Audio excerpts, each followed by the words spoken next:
भागवत क्या कर सकती है? इस प्रश्न का उत्तर है भागवत एक बूढ़े को बचा देती है।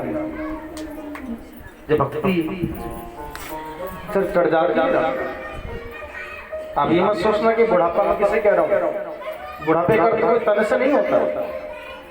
भागवत की दृष्टि में तो वो बूढ़ा ही है जो जवान होकर भी भगवान की भक्ति नहीं करता, तो बूढ़ा ही है। हम सोचे कि हम बुढ़ापे में भगवान का भजन कर लेंगे तो बिल्कुल नहीं होगा। जो सुख इस जवानी में कर लोगे मैं बुढ़ापे मिल जाएगा, लेकिन बुढ़ापे में आप माला नहीं कर सकते, हाथ कांपने लगेंगे, नाम नहीं ले पाओगे, जुबान सोटली हो जाएगी, खर खर खर की आवाज गले से निकलेगी, राम की आवाज गले से निकलेगी। अगर चाहते हो बुढ़ापे में सुख मिले तो जवानी में मेहनत कर लो। जवानी का दुख बुढ़ापे में सुख देता है और जवानी का सुख बुढ़ापे में दुख देता है। प्रेक्षक हो श्री तो भागवत को क्या करती है? भागवत तो भक्ति जैसी हम जैसों का दुख दूर कर देती है। सूत जी बोले ये भागवत की शक्ति ही है, कृपा ही है। तो सूरज जी ने कहा कि गुरुदेव भागवत सुनने से कौन कौन पवित्र हो जाता है? किन भक्तों को उद्धार भागवत से होता है? सूत जी बोले अधम से अधम भी कभी तो पापी होगा ना, उसका उद्धार भी भागवत की कृपा से हो जाए। कौन कौन पवित्र हो सकता है? तो बताया कि ये मानवा पाप कृतस्तु सर्वदा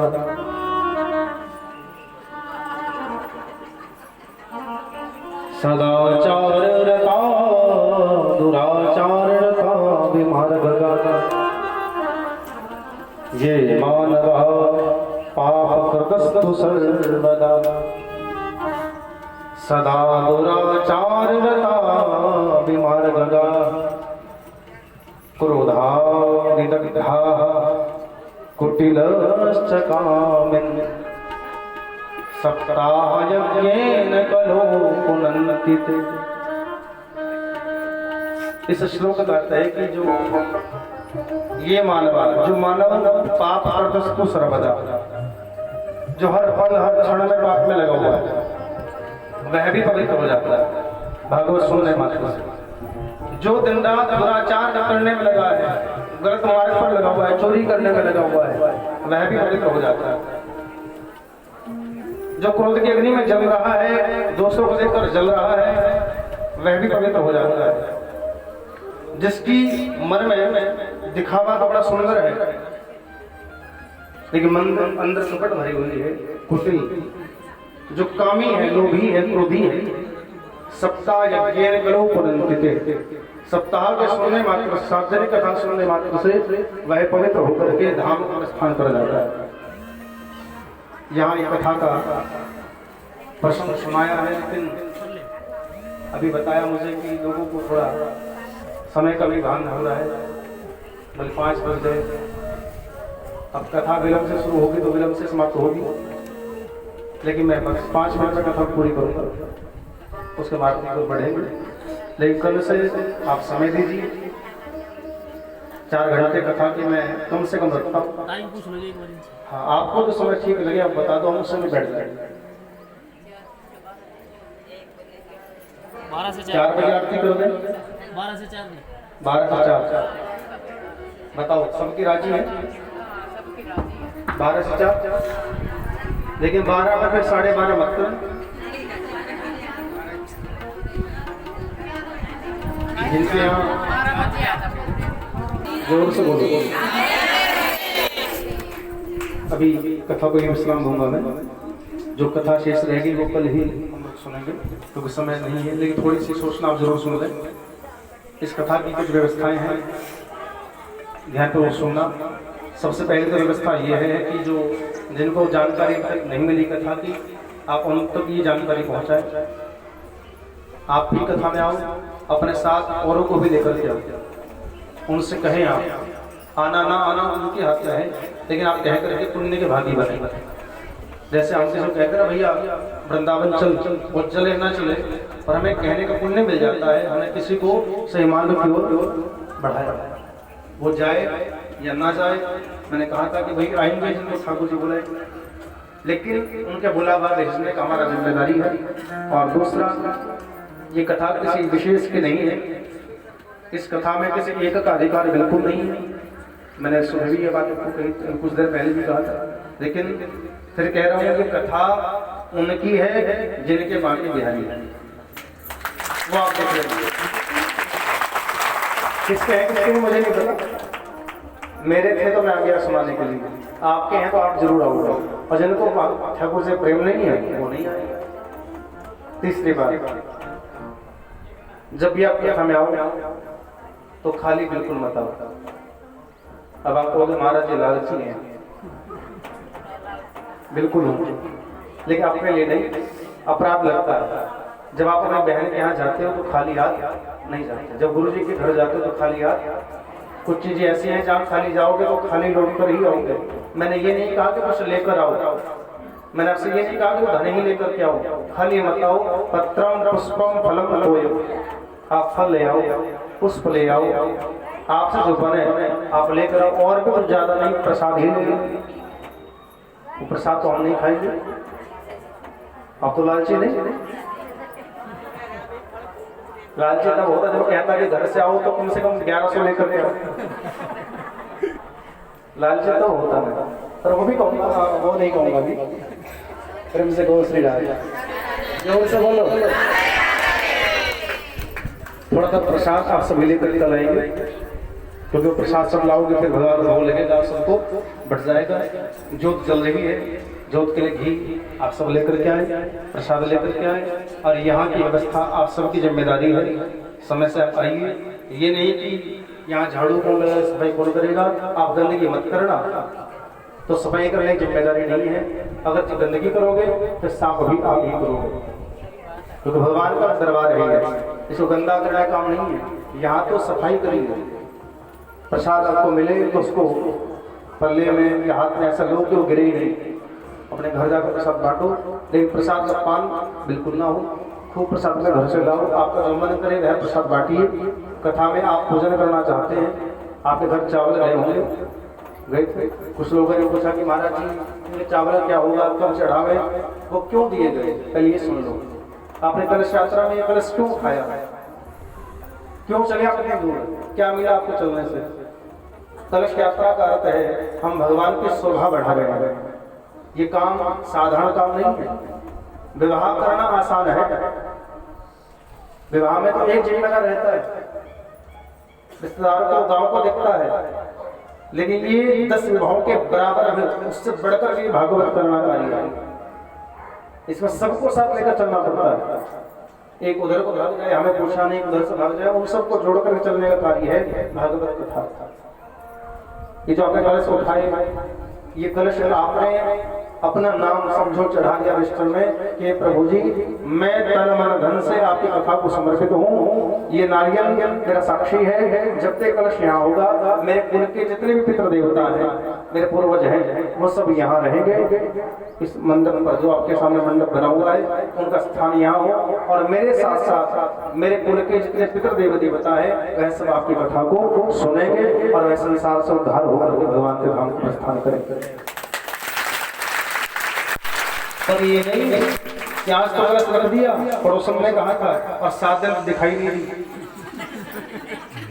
उनको पाप भी लगेगा। ये ध्यान रखना। आपने किसी को निमंत्रण दिया, महाराज जी आप कल भोजन कराना मेरे घर, पंडित जी ने कहा ठीक है, बोल पक्का आ रहा 11 बजे, ठीक है, और 11 बजे वहां पहुंचे, पंडित जी भूखे पैसे देकर ताला लगा हुआ। अब क्या पंडित जी पड़ोसी के पास जाएंगे? तो कलश रखने का यह है कि आपने निमंत्रण दिया भगवान को कि प्रभु आप कल 12 बजे कथा प्रारंभ करना अपनी लीला को, मैं आऊंगी सुनने के लिए, और आप आओगे नहीं। तो भगवान देखेंगे अच्छा धोखा दे गई, धोखा बिठा दिया 12 बजे तक। तो कलश रखने का अर्थ है कि आप समर्पित हो चुके हैं, 7 दिन में अपना काम भी आप करें, मना नहीं है, लेकिन काम के साथ साथ ये जो 2-3 घंटे 4 घंटे में मिले हैं, इसके लिए आप समय जरूर निकालिए। 7 दिन के बाद ये काम रहेगा, आप करते रहेंगे, कोई बीच में बाधा नहीं बनेगा। लेकिन 7 दिन हमें आपसे मांग रहे हैं, आप 7 दिनों के 4 घंटे हमको दे दो, हम आपको दिव्य ज्ञान प्रदान कर देंगे। लेकिन समय देना पड़ेगा, कथा को समय चाहिए। अगर कथा सुनना चाहते हो तो कम से कम 4 घंटे आप हमें दीजिए। वैसे तो 4 घंटे बहुत कम है, लेकिन फिर भी 4 घंटे कम से कम आप हमें दें, हम आपको दिव्य ज्ञान देंगे, भगवान की भक्ति देंगे। और विश्वास कर कह सकता हूँ, आप दिल से कथा सुनना, आपको अनुभव होगा इस बात का, इससे बढ़कर कोई सुंदर कथा हो ही नहीं सकती। ऐसी कथा ये है। और कथा में यजमान भी आप बने अपने पुत्रों की शांति के लिए, जिनके ऊपर कोई दोष हो परिवार का कैसा भी प्रकार का, तो मानसिक भाव से हम भगवान से प्रार्थना करते हैं कि हमारे दोषों को हमसे दूर करना। क्योंकि इंसान ना चाहकर भी कदम कदम पर अनेक पाप ऐसे कर देता है जो करने लायक नहीं होते, अनजान रूप में। तो भगवान की पूजा करने से, भगवान की कथा सुनने से वह अनजाने के लिए पाप नष्ट हो जाते हैं। तो जो भी पूजन करना चाहता है इस कथा में यजमान बन करके, वह 1 हो, 2 हो, 4 हो, 10 हो, आपकी मर्जी है। लेकिन कम से कम 7 दिन तक हमें प्रतिदिन 2 व्यक्ति 2 यजमान चाहिए, जिसको प्रक्षित कहा जाता है। 2 कम से कम हो या अन्य से बढ़ जाए, लेकिन 7 दिन तक की जो कथा रहेगी, रोज भोजन यहाँ मंडप का होगा, आपके पितरों का होगा। जो काम आप लाखों रुपए खर्च करके करोगे, अगर आप भागवत कराओगे तो कम से कम 1-1.5 लाख रुपए लगता है। लेकिन यहाँ कोई आपसे मान तोल नहीं किया, कोई भाव नहीं रखा गया। आपके पूजन करिए, आपसे जो बने पंडित जी को समर्पित करिए, आपके पुत्रों को वही पुण्य फल प्राप्त होगा। क्योंकि सामाजिक कथाएं हम घर में कथा कराएंगे तो कौन आएगा, जिनको हम बुलाएंगे। पर यहाँ तो वो आ रहे हैं जो भगवान के हैं, वो चाहे किसी प्रकार के कोई भी क्यों ना हो, किसी को विरोध नहीं। ऐसी कथा है भगवान की। ये कथा किसी के घर में की जाती है तो कोई कहता अकेले करा रहे हैं, हम नहीं जाएंगे। परंतु यहाँ कथा सबकी है, तो जितने सुनने वाले होंगे हमारे पितरों को उतना ही पुण्य प्राप्त इस कथा से हो जाएगा। ये बात सुनी नहीं, ये भी कुछ सच्ची कथा है। ये शास्त्रों की मान मर्यादाएं हैं, लिखा है ऐसा कि जितने सुनने वाले होते हैं तो उसके पितरों को उतना ही पुण्य प्राप्त होता है। प्रेम से बोल जय श्री, और जोर से बोलो। इसी बीच में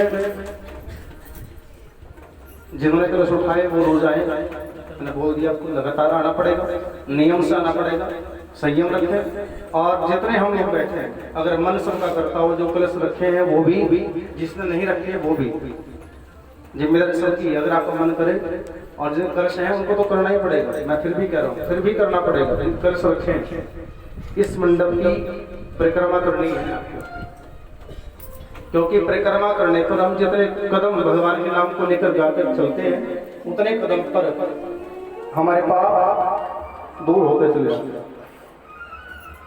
यानी कानी पापानि जन्मांतर कृतानि च तानि श्रवण सिंधु दक्षिण पदे पदे। जितने पाप हमने किए भूल में, अनजाने में, वह सब भगवान की परिक्रमा करने से नष्ट होते हैं। 108 परिक्रमा आप इस मंडप की करें। यहाँ से प्रारंभ करके, यहाँ से घूम करके यहाँ आ जाए, एक परिक्रमा आपकी हो जाएगी। 108 परिक्रमा है। आपका मन करे तो रोज 108 कर लो, अगर शरीर साथ ना दे 108 परिक्रमा को 7 दिन में पूरा कर लो। 31-21 करके, या रोज कर सको रोज कर लो, लेकिन परिक्रमा करना अनिवार्य है। किसी का बंधन नहीं, कोई भी कर सकता है। लेकिन जब समय कथा प्रारंभ होगी 12 से लेकर 4 के बीच कोई परिक्रमा नहीं होगी, उससे पहले या उसके। और ये जो टीम हमारे बीच में उपस्थित है, हम सब आपकी जिम्मेदारी है। यजमान बनो, अपने घर में ब्राह्मण को भोजन प्रसादी जो कराना चाहते हो वह भी का नाम नोट करा सकता है। क्योंकि भोजन प्रसादी जो कराएगा, ऐसा ना हो कि आप सोच कर बैठ जाए कि हम भोजन करेंगे, यहाँ कोई सूचना ना मिले, तो जिसका नाम लिखा होगा उसी को भोजन स्वीकार किया जाएगा, ताकि पता चल जाए कि किसके घर पे भोजन व्यवस्था है। पूरी टीम आपके साथ है, इन सब की व्यवस्था करना आपकी जिम्मेदारी है।